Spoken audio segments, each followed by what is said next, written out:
আচ্ছা, এখন যে পার্টটা চলে আসতেছে মূলদের পরে অমূলদ বা ইররেশনাল নাম্বার, সোজা বাংলায় বলতে গেলে মূলদের উল্টা, ইররেশনাল নাম্বার। আচ্ছা ভাইয়া, নাম দেখে কি বুঝতেছি? ইররেশনাল মানে রেশিও করা যাবে না। তো এখন দেখো এই জিনিসটা অনেকের কাছে একটু কনফিউজিং বা একটু কষ্টকর লাগতে পারে যে আমরা কোনো সংখ্যাকে এমন একটা সংখ্যা কল্পনা করতে হবে যেটা অবশ্যই পূর্ণ সংখ্যা না, অবশ্যই যেহেতু পূর্ণ সংখ্যা না, এটা একটা খণ্ড সংখ্যা, কোনোভাবে খণ্ড একটা মান ডিনোট করতেছে, বাট সেটাকে আমরা ভাগ করতে পারতেছি না। এটা কিন্তু অনেক একটা কনফিউজিং স্টেট। এরকম সংখ্যা কি আসলে আছে? এটা কিন্তু অনেকেই মনে করতে পারে যে ওরে ভাই এটা কেমনে সম্ভব, বা সম্ভব না হলেও ভাই কিভাবে সম্ভব, মানলাম সম্ভব, আসলে জিনিসটা কিভাবে সম্ভব।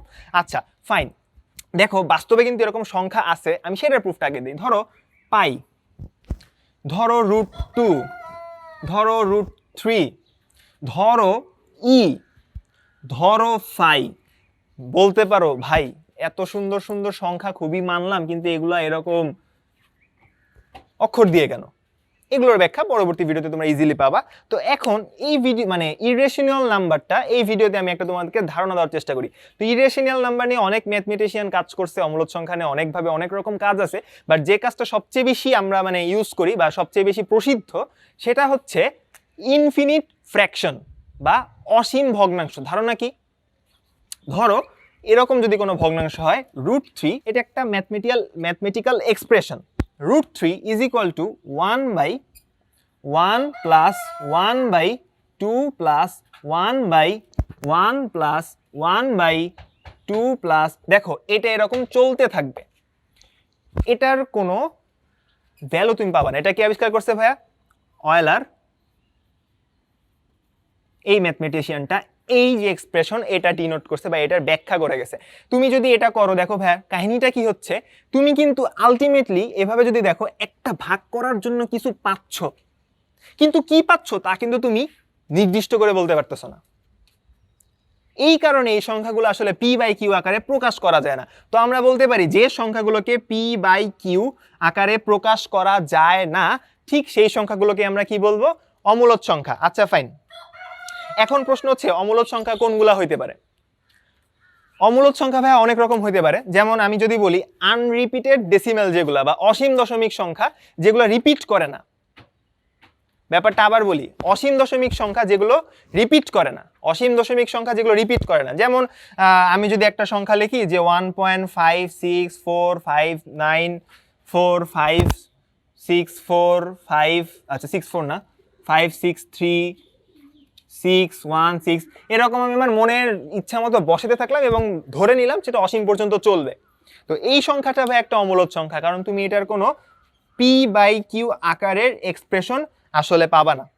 আচ্ছা, তো এরকম একটা চিন্তা অনেকের মাথায় চলে আসতে পারে যে আচ্ছা এরকম সংখ্যা তাহলে মনে হয় খুব বেশি নাই বা অল্প কিছু আছে। তো আসো আমরা সেই আমাদের অতি পরিচিত সংখ্যা রেখায় চলে যাই। এই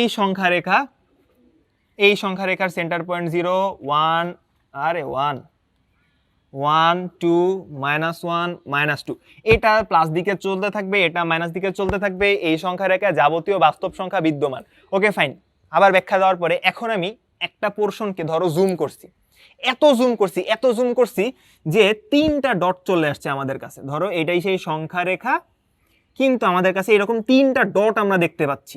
এটা ধরো মাঝখানে নাই, জাস্ট বোঝানোর জন্য বললাম। এত জুম করছি আমরা যে একদম ইন্ডিভিজুয়াল 3টা ডটে চলে গেছি। এই 3টা ডটের এই একটা হচ্ছে রেশিওনাল নাম্বার বা মূলদ সংখ্যা, এই ডটটা মূলদ সংখ্যা। তাহলে বিজ্ঞানীরা বলেন যে মূলদ সংখ্যা, দুটি মূলদ সংখ্যার মাঝখানে অন্তত একটি অমূলদ সংখ্যা থাকবে। দেখো এই জিনিসটা কিন্তু অনেক কিছু ডিনোট করে। কিভাবে? দুটো মূলদ সংখ্যা কিন্তু একটা নির্দিষ্ট দূরত্ব পর পর আমরা পাচ্ছি। তার মানে দেখো দুটো মূলদ সংখ্যা, দুটো অমূলদ সংখ্যা, দুটো মূলদ সংখ্যা, দুটো অমূলদ সংখ্যা। তো বলতে পারো মূলদ সংখ্যা এবং অমূলদ সংখ্যা প্রায় কাছাকাছি সংখ্যক আছে। ওকে ফাইন, এখন কথা হচ্ছে যে একটা প্রশ্ন রেখে যাই তোমাদের কাছে। আচ্ছা, প্রশ্নের আগে আমি একটা ছোট জিনিস বুঝাই নেই যে কত বেশি আসলে থাকতে পারে, এটা তোমাদের জন্য একটা ছোট প্রমাণ দিয়ে যাই। দেখো মূলদ, কোন মূলদ সংখ্যার সাথে তুমি যদি অমূলদ সংখ্যা যোগ করো সেটা একটা অমূলদ সংখ্যা হবে। মানে ব্যাপারটা একটু মজাদার লাগতেছে, এটা এক্সাম্পল দিয়েই আমি পরের কাজটা তোমাদের দেখাবো। মূলদ প্লাস অমূলদ ইজ ইকুয়াল টু অমূলদ। আর খুব স্বাভাবিক জ্ঞানে অমূলদ প্লাস অমূলদ সমান সমান অমূলদ। এরকম অনেক থিওরি আছে যে অমূলদ সংখ্যা কিভাবে ডিনোট করা যেতে পারে। যেমন আরেকটা বলি যে মূলদ ইনটু অমূলদ, এটাও হচ্ছে অমূলদ।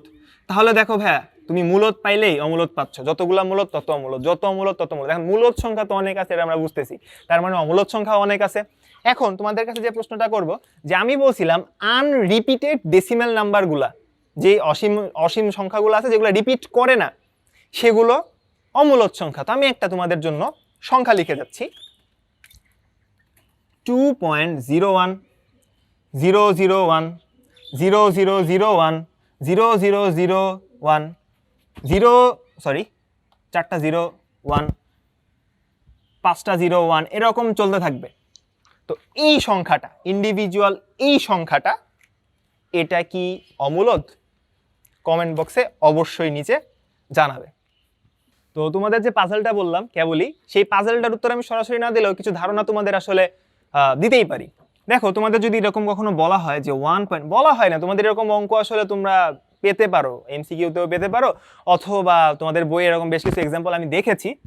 1.24 আর 1.25 ধরো সাপোজ, মানে এই দুইটা সংখ্যা, অবশ্যই দুইটা মূলদ। তো আমাদের বলছে এই মূলদের মাঝখানে অমূলদ সংখ্যা বের করতে, একটা, অন্তত একটা, অনেক থাকতে পারে, একটা বের করতে বলছে। কি করা যেতে পারে? খুব ইজি, এই 1.24 আর 1.25 এর মাঝখানের এমন একটা মান বের করতে হবে যেই দশমিক সংখ্যাটা অবশ্যই অসীম এবং রিপিট করে না। লিখি 1.24, ধরো আমি লিখলাম 9 08 008 0008 00008। দেখো আমরা কিন্তু বলতে পারতেছি না যে পরের পদটা আসলে কি হবে, যদিও আমাদের কাছে মনে হচ্ছে যে দুইটা করে 0 বাড়তেছে, একটা করে 8 বাড়তেছে, বাট ম্যাথমেটিক্যালি যদি আমরা দেখি আমাদের ব্রেইনকে একটু অ্যাবসার্ড অবস্থায় রেখে, তাহলে দেখবা আমরা কিন্তু আলটিমেটলি কোনো রিপিটেটিভ স্টেট পাচ্ছি না। এইটা হতে পারে, এইটা এবং এটার মাঝখানে একটা মূলদ সংখ্যা। দেখো আরও হতে পারে, তুমি 1.24 লিখে দিলা হচ্ছে 5 6 5 6 6 6 6 5 3 2 1 0 কিছু একটা দিতে থাকলা, ধরো ডট ডট ডট ডট। দেখো কোনটার পরে কোন সংখ্যা আছে বলতে পারতেছি না, এমন না যে এরকম চেহারাই সবসময় থাকতে হবে, এই জন্য এক্সাম্পলটা দেওয়া। বেসিক্যালি মেন থিওরিটা কি, যে এটা একটা আনরিপিটেড ডেসিমেল নাম্বার যেটা চলতে থাকবে। তাহলে দেখো একটা এবং দুইটা মূলদ সংখ্যার মাঝখানে এরকম হাজার হাজার অমূলদ সংখ্যা পাওয়া সম্ভব। তো মূলদ সংখ্যা আর অমূলদ সংখ্যার তাত্ত্বিক আলোচনা আসলে এই পর্যন্তই আমি মনে করি যথেষ্ট। এখন আমরা এটা একটা ম্যাথমেটিক্যাল এক্সপ্রেশনে চলে যেতে পারি। ম্যাথমেটিক্যাল এক্সপ্রেশনটা তোমাদের বইয়ে তোমরা পাবা এক্সাম্পল হিসেবে, আর পাশাপাশি এক্সামে এক্সাম্পলটা অনেক ক্ষেত্রেই যদি রিয়াল নাম্বার থেকে কোনো কোশ্চেন করে এই এক্সাম্পলটা অনেক বেশি ইউজ করা হয়। সেটা কি, সেটা হচ্ছে যে কোনো একটা সংখ্যা দিয়ে বলবে এটা অমূলদ প্রমাণ করো, অমূলদ প্রমাণ করো। আচ্ছা ফাইন, আমরা যেভাবে এটাকে অমূলদ প্রমাণ করবো এটাকে আসলে বলা হয় কন্ট্রাডিকশন মেথড। অর্থাৎ আমরা কি করি, এটা যে অমূলদ প্রমাণ করার জন্য আমরা প্রমাণ করি এটা মূলদ না, এটা আমরা প্রমাণ করি যে এটা মূলদ না, তাইলে আসলে বলতে পারি এটা আসলে অমূলদ সংখ্যা। ফাইন, তো এটা আমরা এইভাবে প্রমাণ করতে পারি যে এটা যদি মূলদ না হয় তাহলে অমূলদ। তো মূলদ না প্রমাণ করার জন্য আমাদের কি করতে হবে, ধরে নিতে হবে, আমাদের জন্য সংখ্যাটা আমরা ধরলাম √2। তো ধরে নিতে হবে যে সংখ্যাটা মূলদ সংখ্যা, কারণ আমরা প্রমাণ করতে চাই যে এটা আসলে মূলদ না। তো আমরা চেক করি যে এটা যদি মূলদ হয় কি হয় না, না হলে হবে না। এইভাবে আসলে কন্ট্রাডিক্টরি মেথডটা আগায়। তো আসলে এটা যদি মূলদ সংখ্যা হয় তাহলে কি হবে, √2 = p/q। এখন p/q এই দুটো হচ্ছে পরস্পর সহমৌলিক। কেন, এই প্রশ্নটার উত্তর আসলে অনেকেই অনেক জায়গায় পায় না, যে সহমৌলিক তো বলে দিলাম, কেন বললাম? ভাইয়া দেখো, তুমি যখন p/q ইউজ করবা তোমাকে সবচেয়ে ছোট ভগ্নাংশের পার্টটা ইউজ করতে হবে। যেমন তুমি যদি একটা ভগ্নাংশ ধরো 2/4, এই জায়গায় ধরলা যে √2 = 2/4, তুমি কিন্তু আমাকে প্রশ্ন করতে পারো ভাই এটা কাইটা আছে, এটা তুমি 1/2 লিখলা না কেন? এই যে সবচেয়ে ছোট ফর্মটা পাওয়ার সবচেয়ে সহজ উপায় হচ্ছে এই সংখ্যা দুটো যদি পরস্পর সহমৌলিক হয়। তুমি দেখো যেগুলো সবচেয়ে ছোট ফর্ম পাবা, ধরো 3/4 1/2, এই প্রত্যেকটারই নিউমারেটর আর ডেনোমিনেটর অর্থাৎ লব আর হর সবসময় সহমৌলিক। এদের এক ব্যতীত অন্য কোনো গসাগু থাকে না। সহমৌলিক নিয়ে আমি আমার প্রথম ভিডিওতে গেজাইছি, ওইটা তোমরা দেখে নিতে পারো। তো হ্যাঁ, এই দুইটা তাহলে আমরা ধরে নিতে হবে পরস্পর সহমৌলিক। এবং কিউ ইজ গ্রেটার দেন 1, একই কারণে এই শর্তটা আসলে কিউ যখন একের চেয়ে বড় এবং পরস্পর সহমৌলিক তখন আমরা এটা ভাবে ধরে নিছি যে √2 ইজ ইকুয়াল টু, যেহেতু মূলদ সংখ্যা যেহেতু p/q। এখন আমরা এটাকে সুন্দরভাবে উভয় পক্ষে বর্গ করে দিই। 2 ইজ ইকুয়াল টু বর্গ করলে হবে p²/q²। এইবার থেকে একটা কিউ এখানে নিয়ে আসি, হবে কি 2q is equal two p²/q। এখন দেখো এই জিনিসটা আদতে কিন্তু সম্ভব না। ভ্যাদুম করে বলে দিলেন যে এটা আদতে সম্ভব, কিন্তু বললেন না তো কেন সম্ভব না। দেখো 2q, এখানে কিউ কি? এখানে কিউ হচ্ছে একটা পূর্ণ সংখ্যা, যে কোনো পূর্ণ সংখ্যা হইতে পারে। পূর্ণ সংখ্যার সাথে আরেকটা পূর্ণ সংখ্যা গুণ হচ্ছে, অর্থাৎ ইন্টিজার ইন্টু ইন্টিজার, ইন্টিজারকে জেড দিয়ে ডিনোট করা হয়, ইন্টিজার ইন্টু ইন্টিজার। তো এটা কি? আরেকটা ইন্টিজার, বা বলতে পারি যে এটা একটা পূর্ণ সংখ্যা। কিন্তু এই পারে দেখো পি, এটা একটা ইন্টিজারের স্কোয়ার, আর নিচে একটা কিউব যেটা কিনা একের চেয়ে বড় আলাদা একটা সংখ্যা, শুধু ইন্টিজার। এই ইন্টিজারের স্কোয়ার বা একটা ইন্টিজার ভাইয়া পূর্ণ সংখ্যা হইতে পারে না। কেন হইতে পারে না? খুব সহজে তোমরা বুঝতে পারবা যে একটা বর্গকে তুমি যদি মানে কি বলবো, একটা বর্গ একটা সাধারণ সংখ্যা ভাগ করলে বেশিরভাগ ক্ষেত্রে মানে সব ক্ষেত্রেই আসলে একটা ভগ্নাংশ পাবা। তাহলে কি দাঁড়াচ্ছে? তাহলে দাঁড়াচ্ছে যে 2q এই পার্টটা একটা ভগ্নাংশ, পূর্ণ সংখ্যা, আর এই পার্টটা হচ্ছে একটা ভগ্নাংশ। এখন পূর্ণ সংখ্যার ভগ্নাংশ কি এক হইতে পারে কখনো? সম্ভব? কখনোই সম্ভব না। তখন আমরা কি বলতে পারি? 2q is not equal to p²/q²। এই জিনিসটা যখন হচ্ছে না, তার মানে এই পুরা যা যা করছি কোনোটাই আসলে হচ্ছে না। কোনোটাই যখন হচ্ছে না, তার মানে √2 ইজ ইকুয়াল টু নট মূলদ। নট মূলদ মানে কি? √2 ইজ ইকুয়াল টু অমূলদ প্রমাণিত। এখন আমার প্রমাণ এখানেই সমাপ্ত না, কারণ এই প্রমাণটা আসলে তোমাদের বইয়ে থাকলেও আমার কাছে এই প্রমাণটা একটু কেমন কেমন জানি শর্ট লাগে, বা ব্যক্তিগতভাবে পছন্দ না। সো আমি আরেকবার তোমাদের আরেকটা ভাবে এটা একটু ব্যাখ্যা করব। তো একইভাবে আগাবো। প্রথমে যে ধরে নিলাম √2 ইজ ইকুয়াল টু মূলদ, সুতরাং √2 ইজ ইকুয়াল টু p/q, যেখানে pq পরস্পর সহমৌলিক।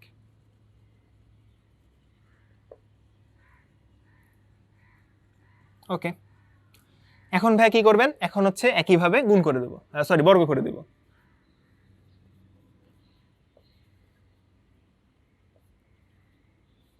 ফাইন, বর্গ করার পরে আমরা যেটা পাবো যে 2 is equal two p²/q² is equal two 2q² is equal two p²।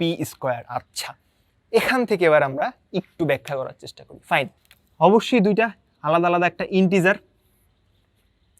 এখন এই ইন্টিজারের সাথে আমরা কিউকে কল্পনা করি, কিউ এর সাথে কি গুণ আছে? 2, অর্থাৎ একটা 2 ইন্টু একটা ইন্টিজার, যেটা অবশ্যই ইভেন হবে, কারণ আমরা জানি কোনো কিছুর সাথে আমরা যখন 2 দিয়ে গুণ করি সেটা একটা ইভেন নাম্বার হয়ে যায়। ফাইন, এইটা যদি ইন্টিজার হয়, মানে 2 এর সাথে q², এটা একটা ইন্টিজার, ইভেন নাম্বার। অবশ্যই এই ইভেন নাম্বার যদি এইটা সমান হয়, তাহলে অবশ্যই p² also even. p² also even ভাইয়া। এখন আমরা কি জানি? Even multiplied by even is equal to even. বা আমরা বলতে পারি, এই দুটো যদি কম্পেয়ার করি, p into p is equal to even, অর্থাৎ পিও ইভেন। যেহেতু দুইটা সংখ্যার মানে বর্গ করলে ইভেন পাওয়া যায়, এটা ইভেন পাওয়া যাচ্ছে, অর্থাৎ বর্গের ফলে একটা পিও আসলে ইভেনই হবে। ফাইন, তাহলে আমরা পাচ্ছি p is equal to even. এখন ভাইয়া এখানে আসলে সমাপ্ত হয়নি, সমস্যাটা আসলে এখানে শুরু। কারণ আমরা p যদি ইভেন হয় তাহলে বেসিক্যালি কি হবে? p এর সাথে একটা 2 গুণ যাবে, মানে অপর একটা ইন্টিজারের সাথে একটা 2 যদি গুণ যায় সেটা p এর সমান হইলে এই হচ্ছে p এর একটা ইভেনের কি বলবো এক্সপ্রেশন, যে p যে ইভেন সেটা বোঝানো হচ্ছে। p যে ইভেন সেটা কিভাবে বোঝানো হচ্ছে? যে 2 এর সাথে একটা ইন্টিজার গুণ হচ্ছে। ফাইন, এটা যদি হয় আমি এটাকে এবার বর্গ করে দেই, p² is equal two 4z², বা z হচ্ছে এখানে ভাই ইন্টিজার। আচ্ছা, তো এই লাইনের পরের লাইন কি লিখতে ইচ্ছা করতেছে? অবশ্যই এই যে এখান থেকে 2q square, P square is equal two 2q square, যেহেতু আগে থেকে পাইছি 4z স্কোয়ার, কাটাছাটা করলে কি পাবা? Q square is equal to 2z square. ভাইয়া দেখো এখানেও কিন্তু একই সমস্যা চলে আসছে। কিউ স্কোয়ারের কাহিনীতেও আমি আরেকটা Q square is equal to আমরা পাচ্ছি ইভেন, ওই আগের ব্যাখ্যাটাই, ঠিক আগের ব্যাখ্যাটার কারণে Q square is equal to even, যেহেতু Q square is equal to even, Q is equal to কিন্তু ইভেন। এখন সমস্যা হচ্ছে পিও ইভেন হয়ে গেল, কিউও ইভেন হয়ে গেল। দুটো ইভেন সংখ্যা যদি ভাগ অবস্থায় পাওয়া যায়, সেটা কি কখনো পরস্পর সহমৌলিক হইতে পারবে? 2/4, 6/10, এরকম হাজার তুমি উপরে নিচে উদাহরণ দাও, কখনোই কিন্তু সহমৌলিক হবে না যদি এরা পরস্পর দুটোটাই ইভেন হয়। তাহলে কি পুরা এই জিনিসটাই ভয়েড, এটা আসলে হচ্ছে না। তার মানে সংখ্যাটা কি? অবশ্যই মূলদ না। অবশ্যই মূলদ না হলে কি? অমূলদ। That's it. এভাবেই আসলে আমরা প্রমাণ করতে পারি যে কোনো সংখ্যা মূলদ কি অমূলদ না। ধন্যবাদ সকলকে।